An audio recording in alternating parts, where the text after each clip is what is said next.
start with really just the core principles of 606.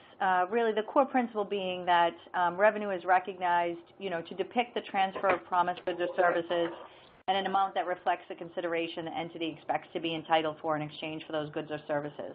And while I think that this standard seems fairly logical when you read it, I think one of the key changes here is in that last part of the sentence where we talk about the consideration the entity expects to be entitled for in exchange for those goods and services. So really in this principle, we have the concepts of probability and valuation being incorporated into this standard, where we think about the ultimate consideration that you expect to be entitled for, and that is a key change from current GAAP, where a lot of times entities are forced to defer revenue when they're unsure about the ultimate amount of consideration that they will be entitled for. So that's a big change. The second major change there is when you talk about depicting the transfer of goods or services to customers, this standard really does focus on the transfer of control rather than the risks and rewards of ownership that is present under current GAAP. So although that doesn't seem like a key change, I think as you'll see as we walk through some of the implications of this standard and the steps in the standard, you'll see that there are some key considerations and changes that result from an assessment under 606 versus current legacy GAAP.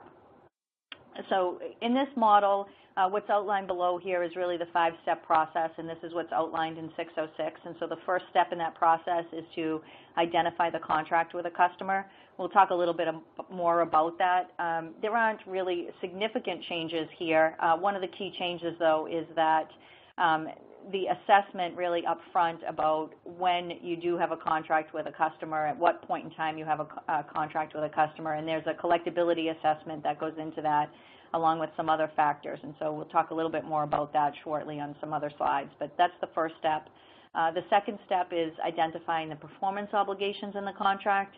And I think we can think about this in comparison to today's standards, like deliverables in the contracts, items that you're expecting to transfer to the customer, although the assessment of performance obligations under this standard includes a concept of those performance obligations being distinct, which is a little bit different than today's current practice.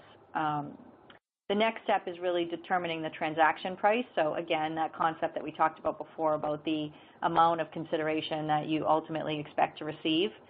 And then next, you allocate that transaction price to the performance obligations. From those of you on the call that are familiar with the rules under 605 for multiple element arrangements, where you're allocating the transaction price based on the standalone selling price of certain deliverables, this model under 606 is very similar to that. So we can talk a little bit about that. There are some nuances and some differences there in terms of where you're allocating the transaction price to, but the methodology is fairly similar to what you're accustomed to if you're familiar with that standard. And then the last step in this is to obviously recognize revenue when or as each performance obligation is satisfied. So again, this standard does get into when performance obligations are recognized either at a point in time or over time, and there are some key characteristics of those different performance obligations that need to be considered when making that determination.